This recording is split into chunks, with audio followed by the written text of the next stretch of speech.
MUJINA 小泉八雲。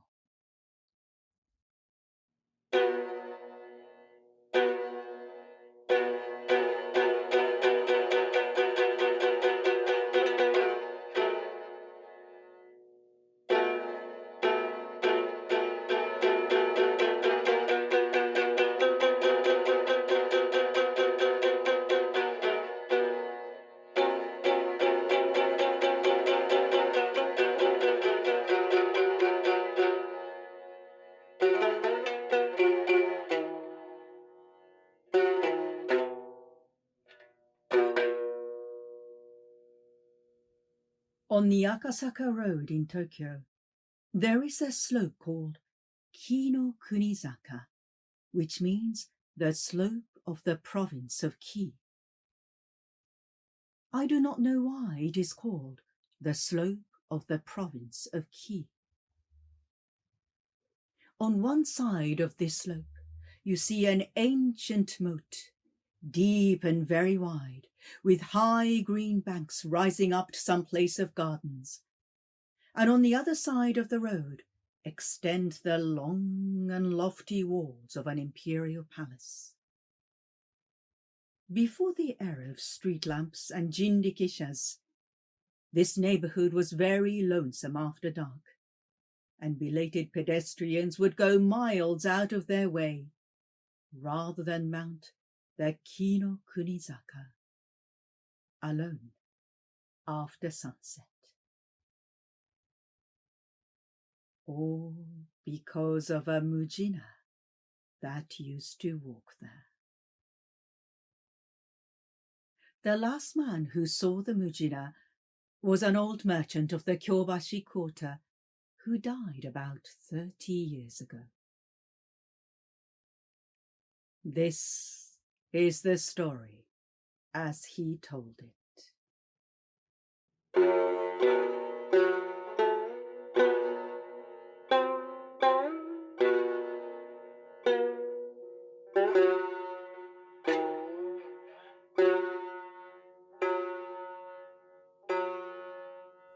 One night, at a late hour, he was hurrying up the Kinokuni-zaka when he perceived a woman crouching by the moat, all alone, and weeping bitterly. Fearing that she intended to drown herself, he stopped to offer her any assistance or consolation in his power.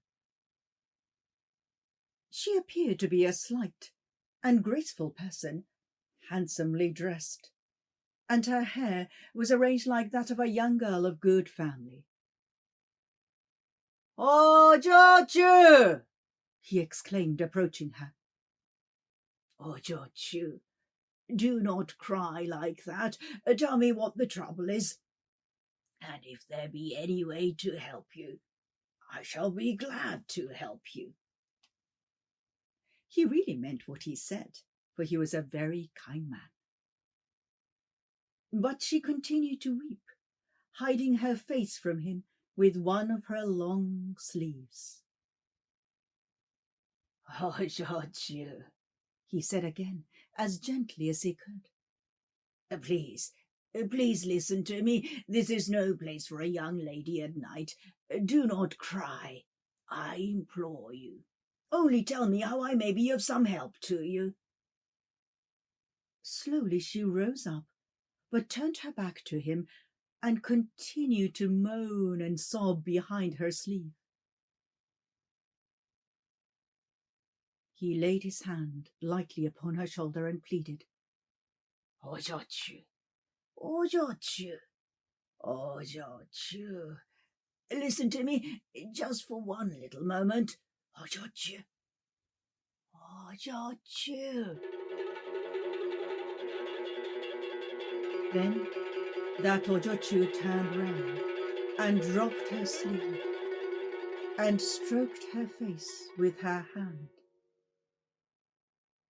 And the man saw that she had no eyes or nose or mouth, and he screamed and ran away. Up Kinokuni-zaka he ran, and all was black and empty before him. On he ran, never daring to look back.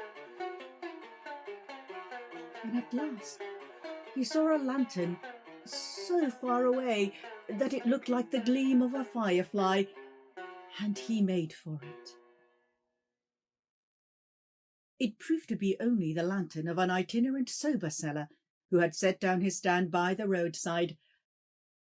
But any light and any human companionship was good after that experience, and he flung himself down at the feet of the soba seller, crying out, "Ah!